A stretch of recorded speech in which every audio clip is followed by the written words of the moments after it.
বন্ধুরা আপনাদেরকে সবাইকে স্বাগত ঘরবই পরিবেশে। আজকে আমরা এসেছি রামেশ্বরে। এখানে মহাশিবরাত্রি উপলক্ষে বিশাল বড় মেলা হয়। এই শিবরাত্রি আর এই রামেশ্বরটি ঝাড়গ্রাম ডিস্ট্রিক্টের মধ্যে পড়ে। ঝাড়গ্রাম ডিস্ট্রিক্টের নয়াগ্রাম ব্লকের আন্ডারে পড়ে। আর সুবর্ণরেখা নদী পেরোলেই উপাস দিয়ে আপনি লতাশুলি দিয়ে আসতে পারেন বা কেশিয়াড়ি হয়ে আসতে পারেন। এলেই ঘোড়া ধরা ছবি নেবেন নদীটা পেরোলেই। আর চলুন আপনারা সেই আপনাদেরকে মন্দির দর্শন করাই।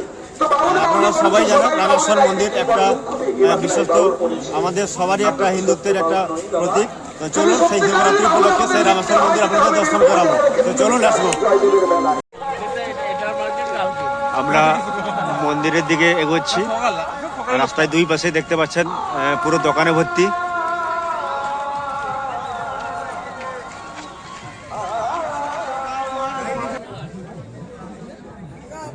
এই রামেশ্বর মেলার বিশেষত হচ্ছে যেহেতু এটা জঙ্গলমহল, তাই কাঠের আসবাবপত্র কিন্তু দেখতে পাবেন আপনারা। ঠাকুরের সিংহাসন, এগুলো কিন্তু কুমড়া নয়, পয়সা রাখা ভাঁড়। যেদিকেই তাকাবো শুধু দোকান আর দোকান।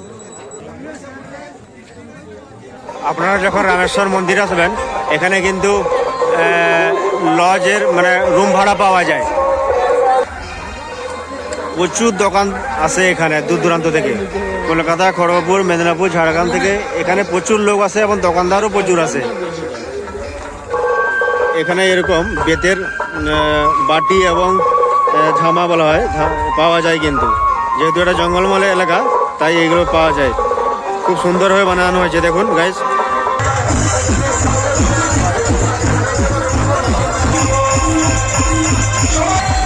যত মন্দিরের দিকে এগিয়ে আসছি ততই ভিড় পাচ্ছি, লোকে লোকারণ্য গাইস।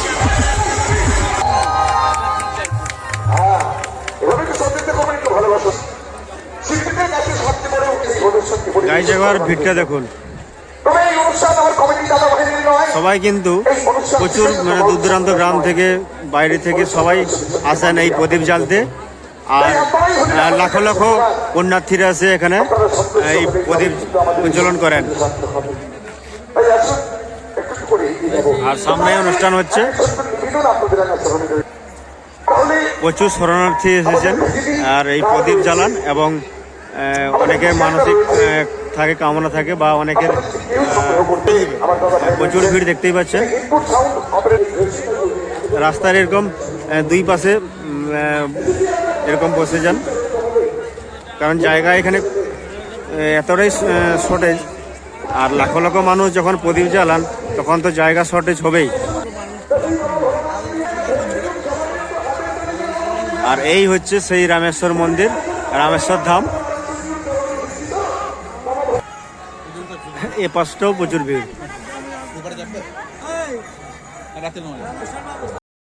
মন্দিরের সামনের দিকে যাচ্ছি কিন্তু ভিড় তার কিছুতেই শেষ হচ্ছে না।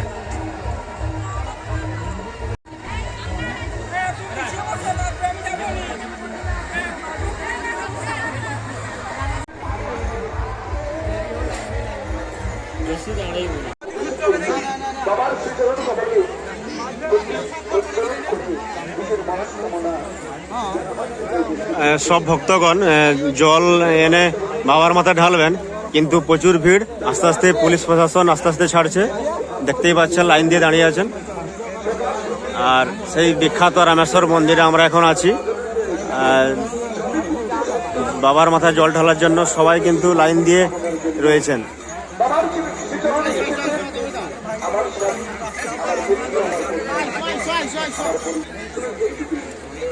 সবাইকে একে একে ভিতরে যেতে দিচ্ছেন এবং বাবার মাথায় জল ঢালছেন, দেখতে পাচ্ছেন গাইজ। একবার লাইনটা দেখুন, সেই নিজ অবধি গেছে। আর সবাই কিন্তু সবাই ভক্তগণ, কারণ এখানে প্রচুর ভিড় রয়েছে এবং পুলিশ প্রশাসন আস্তে আস্তে কিন্তু ছাড়ছে। আর ধাপে ধাপে কিন্তু একজন একজন করে ভিতরে যেতে দিচ্ছে। আর যেহেতু এই রামেশ্বরের মধ্যে এক ঐতিহাসিক মন্দির, সেই ঐতিহাসিক মন্দির রামেশ্বর মন্দির।